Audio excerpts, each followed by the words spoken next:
All right, we're back on the record in case 23 CF 858. See the state is present, defense is present. We're ready to continue with our sentencing hearing? We are. We have Dr. Heed waiting to get in your Zoom, so as soon as you do that, Your Honor, we'll set that one. All right.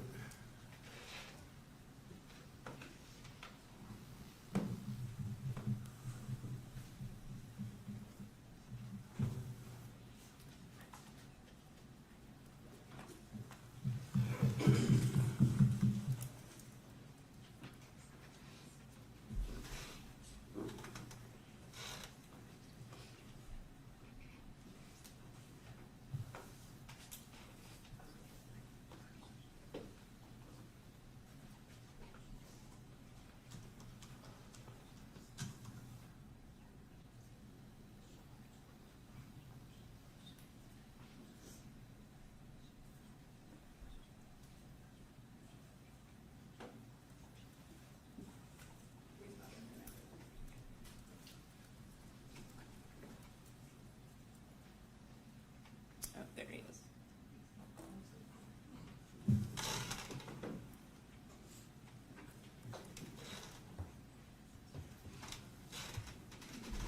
You might get some feedback if you're joining as well, so make sure your microphone Right. is muted. I am.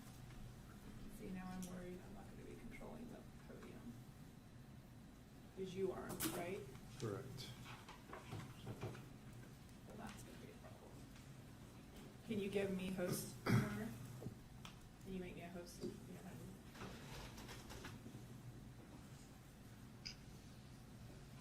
Yeah, I think if you click on that thing. Make co-host, your host.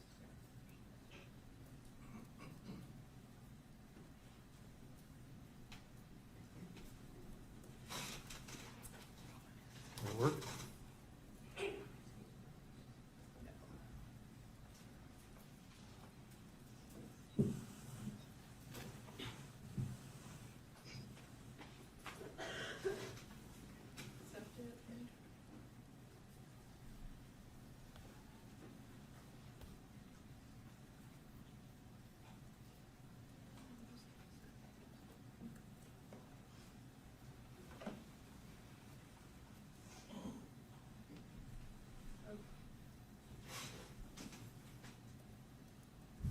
You want to see if he can hear us, Judge?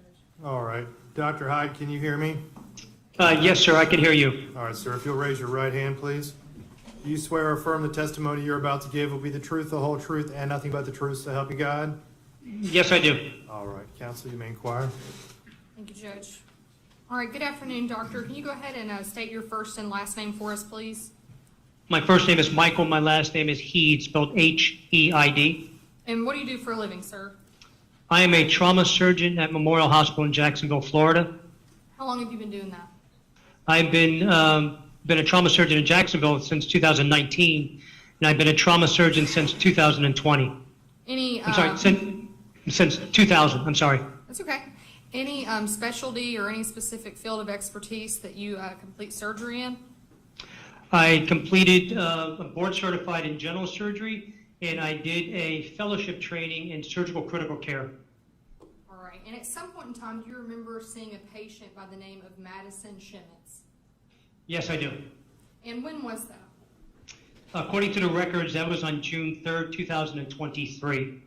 And what were the circumstances of you coming in contact with Ms. Schemitz on that day? Ms. Schemitz was transported to Memorial Hospital, Jacksonville on the evening of June 2003 as a level 1 trauma alert due to sustaining multiple injuries to her chest and back, which were consistent with stab wounds or lacerations. How long was Madison under your care? She was admitted to the hospital on June 3rd, and she was discharged on June 12th, which was 10 days total in the hospital. Did she get to go home at that time? I believe she was admitted to inpatient rehab upon discharge from the acute care setting or the hospital. Okay. Now, you had mentioned your primary reason for seeing her were stab wounds. What type of damage was actually done to her body?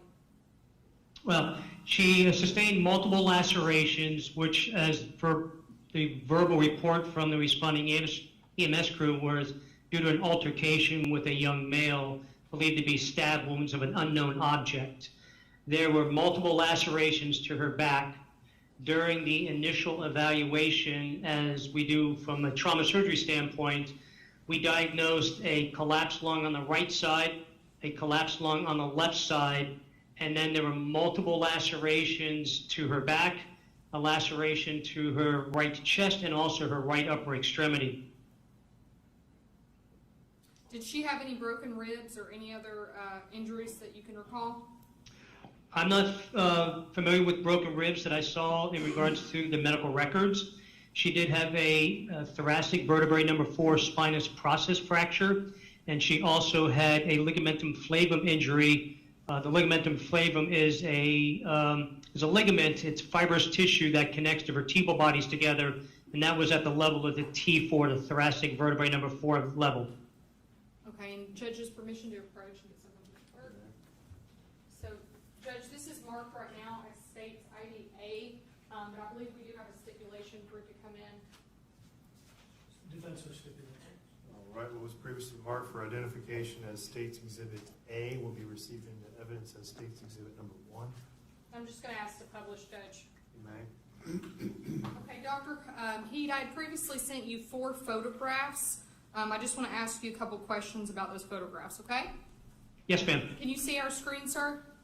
Yes, ma'am. Okay, so let's talk about these 2 here that you see. What exactly does this depict? The picture on the left appears to be the laceration that Madison sustained to the right upper extremity. Okay, and what about the one on the right? And the one on the right appears to be the laceration she sustained just to the right upper chest area. I think it's just above and to the side of the right breast. Did either of those photographs that we just showed, did that have to take surgical intervention at any point? They both had to be surgically repaired in layers, meaning closing the deep layer of the tissues and then closing the skin level. The one on the chest, or the picture on the right, most probably is the laceration that resulted in having a collapsed lung on that side, and therefore we needed to insert a chest tube or a tube that went into the right pleural cavity, or the space in between the chest wall and the lung, to evacuate air that accumulated in there from a puncture of the lung itself. Okay. And I'm going to do this, I'm going to ask you the same thing about this, sir. What exactly does this depict? I'm not really sure. There's definitely a laceration due to the closeness of the picture. I really can't tell the proximity of it, where it's located on the body. Okay, I'm going to show you one last photo. Or I'm sorry, I have 2 last photos. So this right here is kind of an overview, is that correct? That is correct. That is the patient, Madison, in the operating room prior to us doing the surgical repair of those lacerations. She is laying on her left side, so the left of the picture would be where her head is, the right of the picture would be where her waist and feet are. The largest laceration we see there is right around the spine area, and we see multiple lacerations to the back in varying sizes and varying depth. Okay, and then what does this photo depict? That would be the post-surgical repair of all those lacerations. So we approximated or brought together the skin and also the tissues underneath in multiple layers, whether we used staples, and some of them we used actually sutures to close those lacerations. Roughly how many lacerations or stab wounds did you have to have surgical intervention to close? In looking at the operative report, there was a laceration to the right upper extremity. There was a laceration to the right anterior chest region. There was a laceration to the right axilla region, which is like underneath the armpit area. There was a laceration, and then I think there were 9 lacerations to the back that we repaired. Other than what we've talked about with the treatment of those wounds, was there any surgeries or any other treatment, life-saving measures that Madison had to undergo? So Madison also underwent surgery by the neurosurgeon, who on June 4th operated on her and performed a thoracic vertebrae number 4 laminectomy and traumatic dural repair. A laminectomy is removing part of the bone of the vertebral body, that being the lamina, usually to decompress the spinal cord area because of fluid that builds up. And then there is a lining around the spinal cord called the dura, which is a fibrous tissue that was lacerated, and that had to be surgically repaired so that the cerebral spinal fluid could stay within that spinal cord area and not actually leak out. The injuries that Madison sustained that you became aware of, whether it be through your surgeries or through the files or the medical records for Madeline once she got into your care, would you consider any of those injuries life-threatening? Yes, I would. And what were some of those? The one that was the most concerning was, from a life-threatening issue, was the stab wound to a laceration to her right chest. It collapsed the lung to where air built up in the chest cavity, and when we inserted a chest tube into that pleural space, we had a rush of air come out of the chest cavity, which kind of goes with the fact that was under some tension. So she could have progressed to what's called a tension pneumothorax, to where so much air builds up in that chest cavity that it actually compresses the blood supply going back to the heart, and therefore you can have a cardiac arrest if that is not appropriately treated. Was there any concern of paralysis for Madison, sorry? Yes, so when we did our initial evaluation in the trauma resuscitation suite, Madison had areas of her body from below the thoracic vertebrae number 4, which when looking at the body on a male is right at the nipple line. On a female, it corresponds to the area just what is called the inframammary fold, or where the breast tissue and the lower part of the breast tissue actually comes into contact with the chest. So right at that level, Madison had patchy areas of where she could actually feel some things but not feel a lot of things, so loss of sensation from the nipples down to her toes, and she had no motor function from below that T4 level, meaning that there was paralysis there initially on our examination. What, if anything, can you speak to for Madison's recovery moving forward? Any effects with the paralysis long term? What would you expect to see? Well, when we initially evaluated her and when the physical medicine and rehab physician evaluated her while still in the acute care setting in the hospital, but after the surgeries, she was leveled as what's called an ASIA 4. ASIA is an acronym, it's ASIA. It stands for the American Spinal Injury Association, and we can grade spinal cord injuries in regards to how people are functioning with that injury.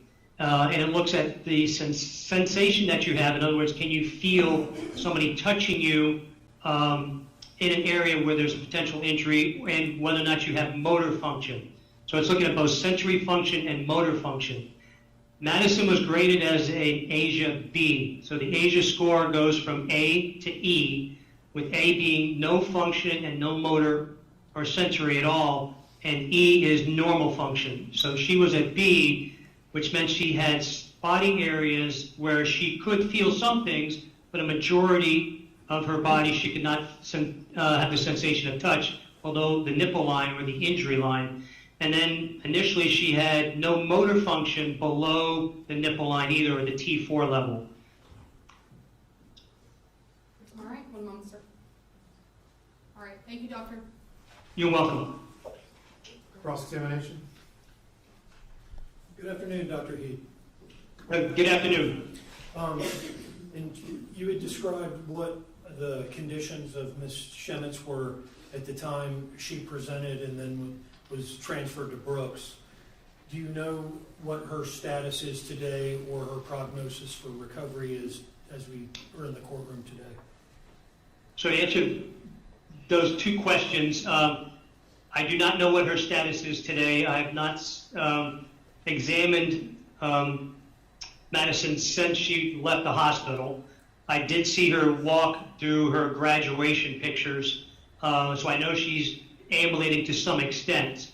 In regards to future recovery, we do know, and again, I'm not a specialist in physical medicine and rehab, so this is just speaking out of what I know from the textbooks, that as an ASIA B injury, that you can progress and improve to an ASIA D level in about 40% of the cases. And Asia D means that about half of your muscles or half of the major motor muscle functions will have a muscle strength greater than a grade 3. A grade 3 muscle strength is that you can overcome your muscle movement to gravity, meaning that I can pick up my arm off my desk against gravity, but if I have some type of resistance there, I may not be able to do it. So a muscle strength of grade 3 is moving your extremities to gravity only. So we do know that about 40% of the cases with an initial Asia B can improve to an Asia D with some time. But specifically as to her status today, you're unaware. That is correct, sir. I have nothing further. Can you redirect? Nothing, Judge. Thank you very much, Doctor. You can log off at this time. Thank you all, appreciate it. Thank you.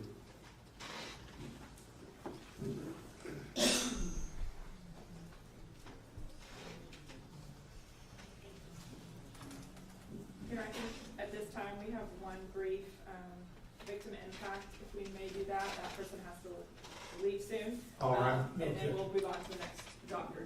Do you want them to come to the witness stand or come to the podium? Whatever your honor It's prefers. up to you. Okay. Witness stand is fine. All I'll right. leave that to the witness. The state would call Eileen